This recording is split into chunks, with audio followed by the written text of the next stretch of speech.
ವಿದ್ಯಾರ್ಥಿಗಳ ಶಿಕ್ಷಣದ ಮೇಲೆ ಹೊಡೆತ ಬೀಳುತ್ತಿರೋದು ರಸ್ತೆ ಸಾರಿಗೆ ಸಂಸ್ಥೆಯ ಅಧಿಕಾರಿಗಳಿಂದ.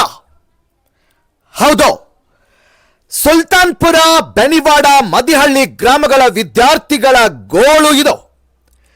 ಪ್ರತಿನಿತ್ಯ ಹುಕ್ಕೇರಿ ಪಟ್ಟಣಕ್ಕೆ ಆಗಮಿಸುತ್ತಿರುವ ವಿದ್ಯಾರ್ಥಿಗಳಿಗೆ ಬಸ್ ನಿಲ್ಲಿಸುತ್ತಿಲ್ಲ ಎಂದು ವಿದ್ಯಾರ್ಥಿಗಳು ಇಂದು ಮದಿಹಳ್ಳಿ ಗ್ರಾಮದಲ್ಲೇ ಬಸ್ ತಡೆದು ಪ್ರತಿಭಟಿಸಿದ ಘಟನೆ ನಡೆದಿದೆ. ಇದು ಒಂದೇ ಗ್ರಾಮವಲ್ಲ, ಎಲ್ಲಾ ಗ್ರಾಮದ ವಿದ್ಯಾರ್ಥಿಗಳ ಗೋಳು ಕೇಳುವವರಿಲ್ಲ ಅಷ್ಟೇ. ಹುಕ್ಕೇರಿಯಿಂದ ಸಂಕೇಶ್ವರ ಪಟ್ಟಣಕ್ಕೆ ಆಗಮಿಸುತ್ತಿರುವ ವಿದ್ಯಾರ್ಥಿಗಳು ಕೂಡ ಬಸ್ಸಿನಲ್ಲಿ ಪ್ರಯಾಣ ಮಾಡಬೇಕೆಂದ್ರೆ ಬಸ್ಸಿನ ಬಾಗಿಲ ಬಳಿ ಜೋತು ಬಿದ್ದು ಪ್ರಯಾಣ ಮಾಡುವ ಪರಿಸ್ಥಿತಿ ನಿರ್ಮಾಣವಾಗಿದೆ. ಹರಸಾಹಸ ಪಟ್ಟು ಪ್ರಯಾಣ ಮಾಡುವಾಗ ಏನಾದರೂ ಹೆಚ್ಚು ಕಡಿಮೆಯಾದ್ರೆ ಇದಕ್ಕೆ ಹೊಣೆ ಯಾರು? ಏನಾದರೂ ಸಂಬಂಧಪಟ್ಟ ಅಧಿಕಾರಿಗಳು ಜಾಗೃತರಾಗಿ ವಿದ್ಯಾರ್ಥಿಗಳಿಗೆ ಹಾಗೂ ಸಾರ್ವಜನಿಕರಿಗೆ ಸಾಕಷ್ಟು ಅನುಕೂಲ ಮಾಡಿಕೊಡಿ ಎಂದು ನಮ್ಮ ವಾಹಿನಿ ಮೂಲಕ ಎಚ್ಚರಿಸುತ್ತಿದ್ದೇವೆ. ಇದು ನೊಂದವರ ಧ್ವನಿ. ನಮ್ಮ ನಡೆ, ಭ್ರಷ್ಟಾಚಾರ ತಡೆ. Ravi B Kamble, RK22 news Kannada, Hukkeri.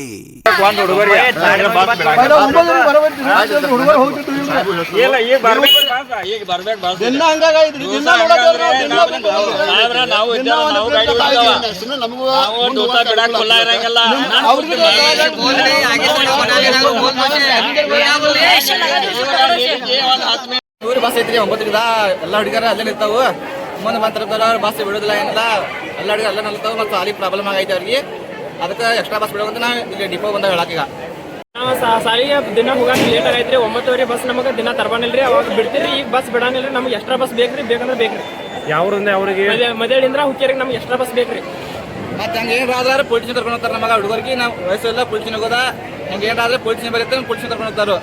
ಅವ್ರಿಗೆ ಹೇಳ್ಬೇಕು, ಅವ್ರಿಗೆ ಯಾವ ಕಾರಣಕ್ಕೆ ಪೊಲೀಸ್ ಕರ್ಕೊಂಡು ಹೋಗ್ತಾರೆ? ಬಸ್ದಾಗ ಜೋತ್ ಬಿದ್ರೆ ಜಾಗ ಇರಲಿಲ್ಲ, ನಾವು ಜೋತ್ ಬೀಳ್ತಾವ ಹುಡುಗರ. ಹಂಗಾಗಿ ನಮಗೆ ಪೊಲೀಸ್ ಕರ್ಕೊಂಡು ಹೋಗ್ತಾರ.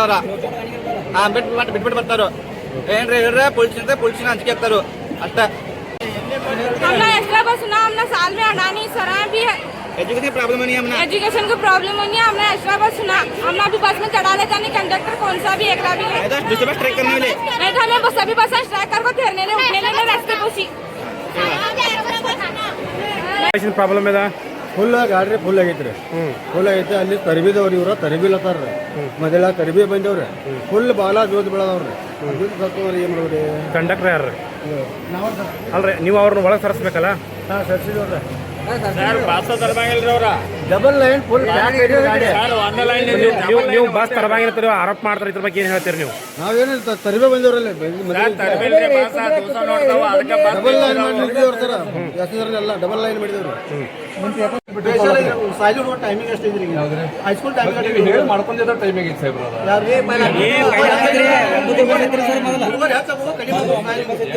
ನೀವು ಬೇಡಿಕೆ ಮೇಲೆ ಮಾಡಿದ್ದೈತಿ. ಹೈಸ್ಕೂಲ್ ಹುಡುಗರು ಹೋಗುವ ಹೆಂಗ್ರಿ? 8 ಗಂಟೆಗೆ ಬೆಳಿಗ್ಗೆ 9 ಗಂಟೆ ಮಾಡಿ 9 ಗಂಟೆ ಮಾಡ್ತಿದ್ವಿ ನಾವು. ಕಾಲೇಜ್ ಪೋಣೆ ಗಂಟೆ ಬಂದು ಆದ್ ಬರೋದು ಗಾಡಿ ಬೇಡ, ಮತ್ತೊಂದು ಗಂಟೆ ಬಂದು ಬಿಡ್ತಾವೆ.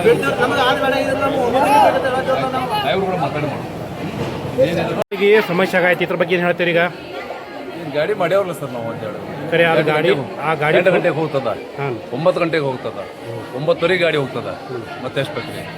ಕರೆ ಇಷ್ಟಾದ್ರೂ ರಶ್ ಆಗೈತಿಲ್ಲ? ಇದು ಇಷ್ಟಾದ್ರೂ ರಶ್ ಆಗೈತಿಲ್ಲ ರೀ. ಏನು ಅನುಕೂಲ ಮಾಡಿ ಕೊಡ್ತೀವಿ, ಮತ್ತೊಂದು ಗಾಡಿ ನೋಡು ನಾವು. ಮೇಲೆ ಅಧಿಕಾರಿಗಳು ಮಾತಾಡಿ ಒಂದು ಗಾಡಿ ಅನುಕೂಲ ಮಾಡಿ ಕೊಡ್ತೀವಿ. ಆಯ್ತಾ? ಓಕೆ. ನಮಸ್ಕಾರ. RK22 ನ್ಯೂಸ್ ಕನ್ನಡ ವಾಹಿನಿ ವೀಕ್ಷಕರಿಗೆ ಮತ್ತೊಮ್ಮೆ ನಮಸ್ಕಾರ. ಸಮಾಜದಲ್ಲಿ ಆಗಿರುತ್ತಿರುವ ಅನ್ಯಾಯ, ದಬ್ಬಾಳಿಕೆ ಹಾಗೂ ಭ್ರಷ್ಟಾಚಾರ ಹಾಗೂ ಸಾರ್ವಜನಿಕ ವಲಯದಲ್ಲಿ ಸಾಕಷ್ಟು ಸಮಸ್ಯೆಗಳು ಸುಮಾರು ವರ್ಷಗಳಿಂದ RK22 ನ್ಯೂಸ್ ವಾಹಿನಿ ಸಮಾಜದಲ್ಲಿ ಆಗುತ್ತಿರುವ ಅನ್ಯಾಯದ ವಿರುದ್ಧ ಹೋರಾಡಿ ಸಾಕಷ್ಟು ಜನರಿಗೆ ನ್ಯಾಯ ಒದಗಿಸುವಲ್ಲಿ ಯಶಸ್ವಿಯಾಗಿದೆ.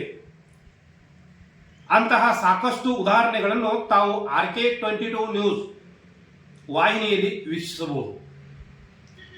ಇನ್ನು ಮುಂದೆ ಸಮಾಜದಲ್ಲಿ ಯಾವುದೇ ರೀತಿ ಬಡವರ ಮೇಲೆ ಆಗುತ್ತಿರುವ ಅನ್ಯಾಯ, ದಬ್ಬಾಳಿಕೆ ವಿರುದ್ಧ ಇನ್ನಷ್ಟು ಹೆಚ್ಚಿನ ಬಲವನ್ನು ಹೊಂದಿ RK22 ನ್ಯೂಸ್ ಹೋರಾಡಲಿದೆ.